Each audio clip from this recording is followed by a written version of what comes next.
ওর হাতে মনে হয় জাদু আছে শুভম, তুমি দেখো একবার কি সুন্দর। এগুলো আমি ছোটবেলায় খুব করতাম, কি সুন্দর, বন্ধ করে দিয়েছি, আর হয়ই না করা। অসাধারণ অসাধারণ। তোমাদের একটা জিনিস দেখাই, ঠিক আছে? সেটা হচ্ছে পিসি বাড়িতে নিজে এই যে আলুর চিপস, ঠিক আছে, কি অসাধারণ দেখতে হয়েছে, সেটা আবার দিদি ভেজে দিয়েছে।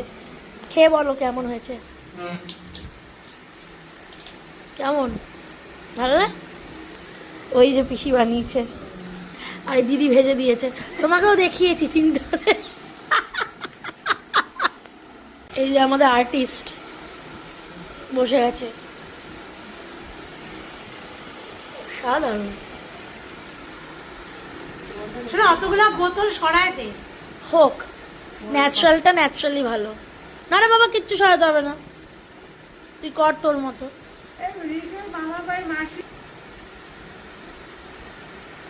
অসাধারণ, কোনো কথা হবে না। রক্তিম, তুই আমার মধ্যে একটা নেশা ঢুকিয়ে দিলি, আমি বাড়ি গিয়েই একটাই ক্যানভাস কিনবো, কিনেই একটা আমি স্টার্ট করবো।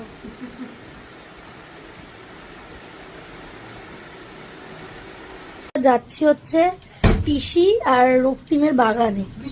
বাবা রক্তিম, বেরোবো কি করে, বৃষ্টি পড়ছে তো, হট করে বৃষ্টি নেমে গেছে। হ্যাঁ বৃষ্টি নেমে গেছে, জাস্ট বেরোতে গেছিলাম, দেখো বড় বড় ফোঁটা পড়ছে বেশ।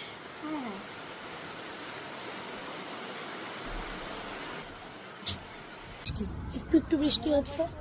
আহ, এটা গোলাপ গাছ, সেই এত বড় হয়ে গেছে, দেখো। হ্যাঁ ওই তো মাধবীলতা, ওটা মাও চিনি। এটা এটা পদ্ম না, স্থলপদ্ম। হ্যাঁ দেখো কি সুন্দর। বাবা রাত করে গেলে তো হবে না, কাঠগোলাপ হ্যাঁ। পরীক্ষা দিয়ে পেয়েছিলাম। বাহ,